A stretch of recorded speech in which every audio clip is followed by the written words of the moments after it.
Bonjour à Jean-Louis Blaquier, philosophe, psychanalyste.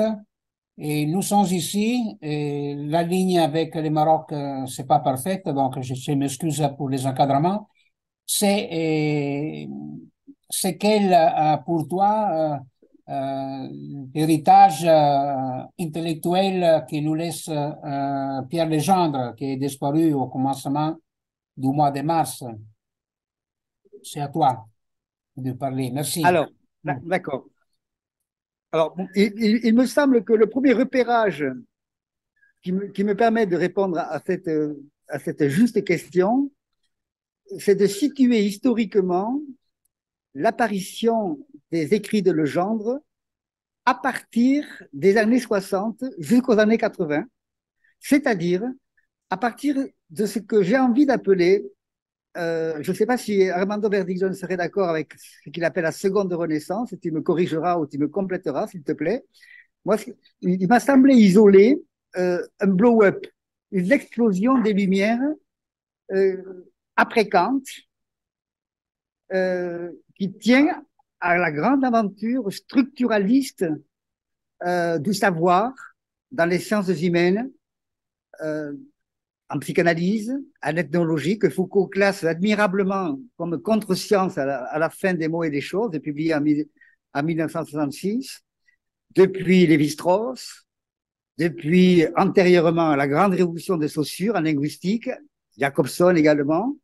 Et il s'est passé dans les années 60 et 80 en Europe, en Italie, en France, en Allemagne, aux États-Unis, avec Marcuse, en Angleterre, en Écosse. Il s'est passé quand même quelque chose qui est l'équivalent de la répétition bis, mais innovante à mon avis et très novatrice, de ce que Kant a appelé l'Aufklärung, les Lumières, tu vois. Donc, donc l'héritage de Legendre, il est incompréhensible si on fait abstraction de cette vague, c'est même peu de le dire vague, de cette énorme révolution dans l'ordre des savoirs, qu'on a appelé paresseusement structuraliste, mais en fait c'est bien plus complexe que ça, où la psychanalyse était à la fois, comme la médecine, selon Georges Canguilhem dans le Normal et pathologique, situable comme un art libéral, mais au carrefour de toutes les grandes sciences contemporaines. C'est ça. Alors là, il y a un vrai statut chez le genre Oui. épistémologique de la psychanalyse comme étant très précisément un art de l'interprétation sous l'angle juridique, c'est sa compétence, et qui est au carrefour de bien des sciences. Voilà la première idée générale, mais très précise, qui me permet d'entrer dans une œuvre écrite, mais aussi une œuvre orale, hein, comme Lacan, comme Derrida. Je, ça serait à voir avec d'autres philosophes que j'ai cités, s'il y a une différence entre l'énonciation écrite et l'énonciation orale. Un peu comme, justement, en psychanalyse, si tu veux, ce qui est important, c'est une libre association de l'être parlant, ce que Lacan appelle le par-l'être. Et ça, chez le genre, c'est quand même un pivot, un phare directeur de cette singulière science et art qu'est la psychanalyse. Et c'est une tentative très rare, puisque du point de vue juridique, aucun autre, il n'y a aucun équivalent. Il n'y a pas d'équivalent d'un spécialiste du droit, sous l'angle de la légalité des lois, qui s'est approché profondément de l'expérience psychanalytique. Donc la liberté que le genre a pris, c'est une liberté qu'il prend à partir de son expérience juridique, de légaliste, et ouverte à ce qui, dans la psychanalyse, renvoie justement aux sciences, mais aussi aux arts. Voilà. Voilà la première réponse. Est-ce que tu es satisfait? Oui, et dans ce que lui, il appelle anthropologie dogmatique, Oui, tu peux nous dire quelque chose de comment tu lis cette approche, non? Euh, c'est oui. aussi, c'est aussi plusieurs pistes sur la question, disons, du pouvoir, de la généalogie du pouvoir et même du pouvoir généalogique. C'est Oui, alors, effectivement, tu as bien raison de centrer ta seconde question à partir de la définition de ce dont le genre est l'auteur original, une anthropologie dite dogmatique. Il s'explique en permanence sur ce mot qui a fait scandale en Occident, en raison des récupérations staliniennes, des inquisitions catholiques, dont l'Italie n'a évidemment pas été épargnée, bien au contraire. Quand j'ai rencontré à Milano Verdiglione et Armando, les deux choses que j'ai entendues de lui et qui m'ont beaucoup frappé, c'est que dans le fond, le procès qui a eu lieu contre lui est un procès dont la causalité est double, à la fois l'inquisition catholique et l'inquisition communiste, stalinienne. Donc ça donne à réfléchir sur le fait que Pierre Legendre, justement, dans son anthropologie dogmatique, va chercher chez les Grecs la définition étymologique du dogme, de la dogmaticité, en rapport avec ce que l'art et l'éthique contiennent de lumière, de vérité. Dogma en grec, dans le mot grec, dans la définition grecque, ça renvoie à ce qui est bon et à ce qui est bien. Rien à voir avec les perversions dogmatiques staliniennes ou catholiques, ou autres encore. Aujourd'hui néolibérales, par exemple. Donc, c'est un terme provocateur qui provoque à réfléchir en profondeur dans une coupe qui est quand même non seulement généalogique du savoir, puisque depuis les Grecs, strate par strate, jusqu'aux Romains, jusqu'au latin, jusqu'au christianisme qui a, par vagues successives, déterminé le destin de l'Europe, notamment la crise très profonde à partir de la révolution grégorienne entre les catholiques et les protestants, dont le capitalisme, à partir de Max Weber, a fait, d'une certaine façon, tous ces choux gras en termes de révolution managériale. Le management, justement, qui a beaucoup occupé Pierre Legendre, c'est la dernière partie de mon travail pour expliciter la portée pratique de l'anthropologie dogmatique, consiste à comprendre que le management, que les théories de management ne sont pas tombées du ciel. C'est un héritage extrêmement complexe qui vient de multistrates en conflit, mais également en concurrence ou en compétition dynamique, issus d'un certain rapport, un certain prisme religieux à la production, à l'industrie. D'ailleurs, Pierre Legendre pense que la religion qui suit les monothéismes, elle est industrielle. Je pense que chez Armando Verdiglione, il y a énormément d'apports dans son œuvre qui conviendrait de mettre en connexion avec le travail de Pierre Legendre. Je pense même qu'il y a eu, comme tu le sais, on en a parlé la dernière fois, il y a eu dans des conférences autour de Spirali, il y a eu des moments de rencontre tout à fait intéressants, importants, des deux côtés, de Legendre vers Verdiglione et de Verdiglione vers Legendre, me semble-t-il. Hein. Voilà, donc cette notion d'anthropologie dogmatique, aujourd'hui, il va falloir voir comment elle peut être profondément pragmatique, utile, pour nous dégager précisément du caractère guerrier du management.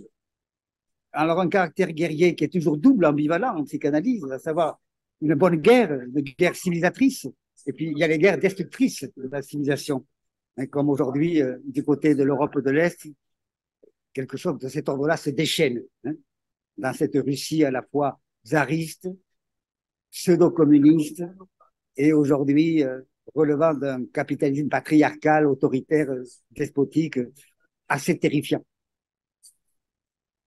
Oui, au commencement, son livre, disons, le plus connu presque, hein, qui a été traduit seulement en italien avec son titre, Les Excommuniants, c'était Oui, après L'amour du censeur. C'est-à-dire, oui, ah oui, son premier grand livre, tu as raison, oui. oui, c'est-à-dire, il s'aperçoit sous sa peau que déjà le fait d'être juriste et psychanalyste, c'est fait pour être excommunié, parce que c'est de là qu'il est parti. Alors, je te demande aujourd'hui, quel, quelle approche il y a, quelle écoute il y a du travail de Pierre Legendre dans la psychanalyse. Bon, les mots, c'est un peu général, mais enfin, dans la psychanalyse française, est-ce qu'il est lu, Legendre? Est-ce qu'il y a des équipes, des travails? Il y a quoi? Alors écoute, moi, la première fois que j'ai rencontré Pierre Legendre, c'était à Toulouse. Il avait été invité par une association culturelle qui invite les grands intellectuels français, mais aussi européens, voire même exo-européens, américains, africains, asiatiques, le cas échéant. C'était en 1999. Le titre de sa conférence était La dérive du droit contemporain vers l'absurde. Alors, j'avais déjà lu très rapidement, mais mal, quand j'étais jeune étudiant en philosophie à Toulouse, L'amour du censeur, qui a été un premier grand boom intellectuel, Oui. d'autant plus intéressant qu'il convoque à une démarche typiquement psychanalytique, à savoir où l'ambivalence de l'amour et du censeur est dédoublée à la fois du côté de la loi et du côté de la jouissance. C'est-à-dire que Pierre Legendre, dans ce livre-là, décrit justement un ordre dogmatique interne à la structuration de l'Occident, où précisément l'ensemble des montages juridiques, des montages culturels, voire même des montages étatiques, voire même policiers ou militaires, passent par l'apprentissage de l'amour de la limite, de l'amour du censeur. Et ça a été évidemment une ambivalence qui, comme toutes les ambivalences, relève d'un équilibre très instable. Ça a été l'occasion d'examiner les totalitarismes qui ont déjà des racines dans les inquisitions médiévales européennes. Alors, il y a toujours une hypothèque à lever quand on lit le genre, à savoir, on a l'impression qu'il est du côté du pouvoir, qu'il est du côté du père, notamment.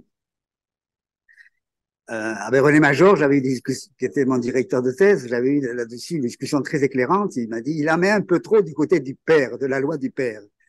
Alors, c'est une discussion aujourd'hui qui est réactualisée par l'apparition des communautés LGBT qui, qui, prétendent, qui prétendent en effet s'identifier aux structures normatives de type adamique finalement. Fonder une famille sur un schéma édipien classique, papa, maman, le père, la mère, c'est quelque chose qui, du point de vue de la légalité des mots et des concepts, ne passe pas pour le genre, en effet. Mais en même temps, c'est tout l'intérêt aujourd'hui des censures et de l'amour des censures de ce côté-là, et des deux côtés d'ailleurs.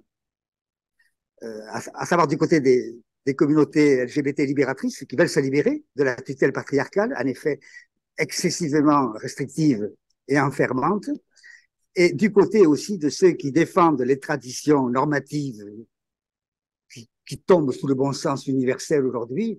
L'Afrique en témoigne, l'Asie en témoigne, en regardant l'Occident bizarrement, en disant mais qu'est-ce que vous faites? Vous remplacez un père et une mère dont les enfants naissent par une simulation d'un pacte juridique qui serait le mariage. Alors là-dessus, je pense que la finesse des écrits de Legendre permet de lever une ambiguïté, à savoir que il n'est pas homophobe, il n'est pas contre le droit au désir, le droit à la psychanalyse, le droit à la philosophie de ces individus qui choisissent de s'exiler dans le genre sur des modes très variables aujourd'hui, LGBT. En revanche, il m'a semblé comprendre, c'est l'écrit dans lequel je me débrouille actuellement, c'est pas fini comme réflexion, c'est un peu en construction et en chantier, je te le soumets comme réponse à ta question très précise, en effet. Il me semble que Pierre Legendre aborde ces questions sous l'angle précisément de la légalité de la nomination des lois. À savoir que le concept de mariage, dans sa tradition millénaire adamique, ne peut pas convenir à deux femmes et à deux hommes pour fonder une famille. Ce qui ne veut pas dire qu'il y a interdiction, qu'il y a censure, qu'il qu'il y a impossibilité. Non, je pense que, en bon nominaliste qu'il est, le gendre, il les interpelle du côté de ce qu'il revendique lui-même au cœur de son ouvrage, à savoir d'être beaucoup plus poétique et subversif, c'est-à-dire d'inventer clairement une autre structure instituante et instituée, qui aurait un autre nom que le mariage, même si ça s'approche effectivement, métonymiquement, de l'inventivité de ce qu'est une famille traditionnelle. Il me semble que le fer de lance des écrits de Legendre nous invite à inventer, précisément pour les LGBT, une autre nomination, un autre nom, tout simplement, de leur alliance érotique, amoureuse, génératrice d'adoption, car quand même, le gendre, en tant que psychanalyste, n'ignore pas que Oedipe, au cœur de la tragédie inventée par Sophocle, que Freud a repris, en la translatant des mythes vers la structure scientifique, et même esthétique, et même juridique, et donc éthique au final. Eh bien, il me semble qu'on peut parfaitement comprendre que Oedipe lui-même, c'est un enfant adopté.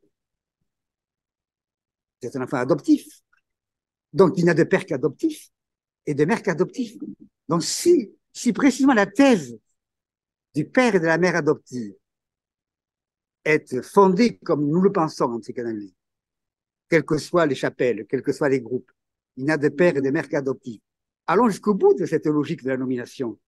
Inventons pour les LGBT un autre nom de structure qui peut dévoiler un autre rapport à ce type de réel, à ce type d'innovation. C'est en ce sens-là que le genre a le souci de ne pas accoler ou imposer la tradition nominative du mariage à deux hommes ou à deux femmes, parce que ça n'est pas ça, ça n'est pas vrai. Ceci n'est pas une pipe, comme dit Magritte. Donc, deux hommes qui se marient ou qui font semblant de se marier, c'est autre chose à inventer, au nom de l'amour et de l'éros précisément, au nom de l'adoption inventive du rapport des institutions au réel de la jouissance. Donc il y a toujours chez Legendre, c'est très frappant, dans ses écrits juridiques, dans ses écrits non pas philosophiques, mais dans ses écrits anthropologiques, il y a toujours l'idée selon laquelle la poésie, l'art, est au cœur de l'invention, de l'aventure psychanalytique. Je le répète, il me semble que comprendre l'anthropologie dogmatique de Legendre invite à un autre pas en arrière que Foucault n'a pas fait, que même Heidegger n'a pas fait, alors qu'il le convoquait, et qui impliquerait non pas une archéologie du savoir, qui rassemble les écrits de Foucault, mais une géologie du savoir et de la morale, qui rassemble là pour le coup les travaux de Deleuze, de Guattari et de Pierre Legendre, paradoxalement. D'ailleurs, Legendre indique très clairement que la coupe transversale des savoirs qu'il traverse, on appelle la coupe transversale des savoirs qu'il convoque, elle est de type géologique, une géologie du savoir. Donc, prendre le savoir dans sa densité temporelle, historique.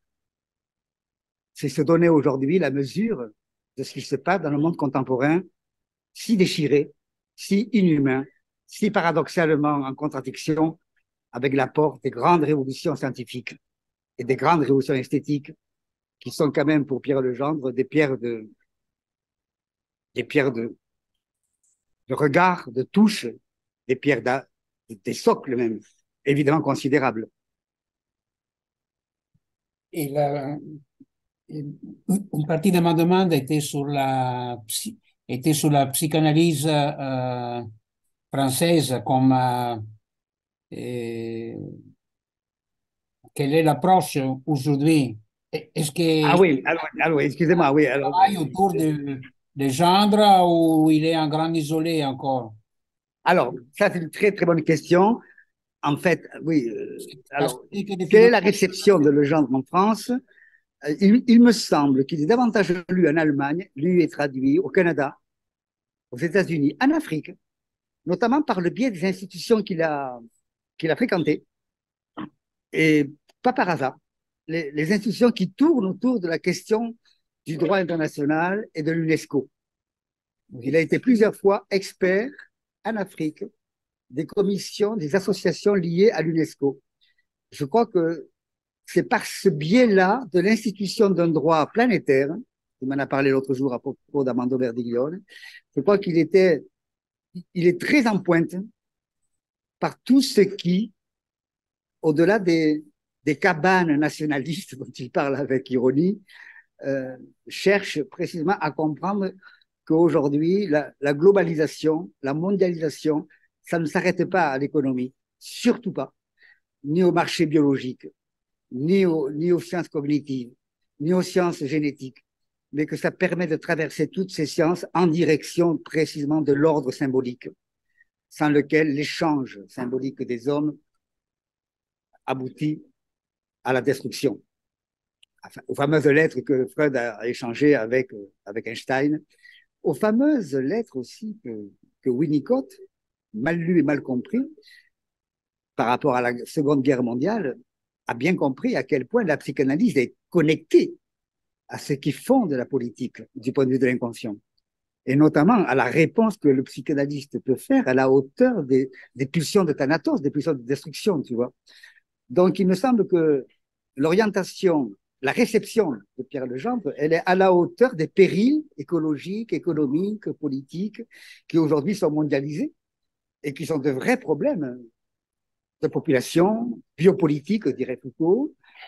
Et là, il y a une invitation, grâce à sa pensée complexe, à organiser justement des complexes institutionnels, des complexes humains, d'intellectuels, qui ont besoin d'échanger au-delà de leur enfermement disciplinaire, qui ont besoin d'être dans un travail d'étude conceptuel aussi précis que possible, mais sur un mode transversal, sur un mode précisément de ce que Bachelard appelait les travailleurs internationaux de la preuve. Je crois que c'est vraiment un cap très intéressant chez Legendre et qui a évidemment une réception en France aujourd'hui encore très, de ce point de vue-là, très profonde. Hein. Exemple, Alain Scipio, Mireille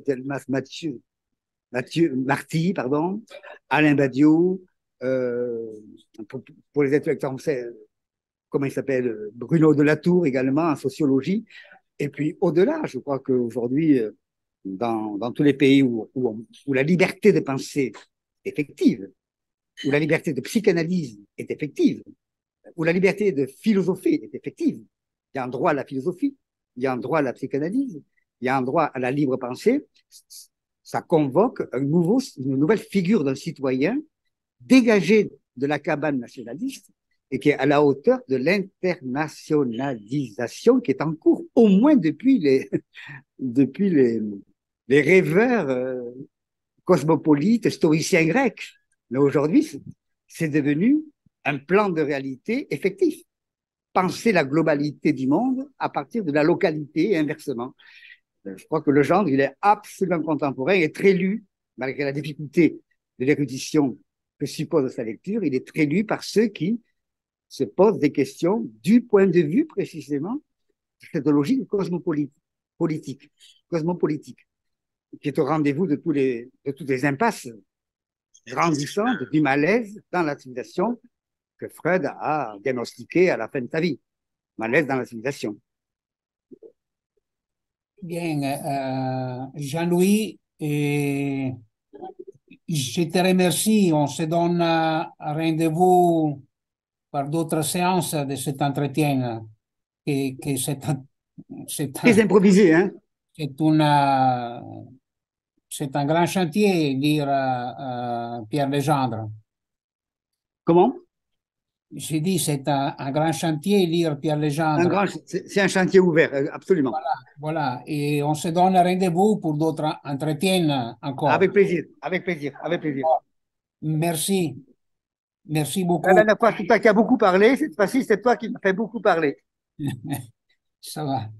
Merci. Merci à toi. Merci. On va se reposer.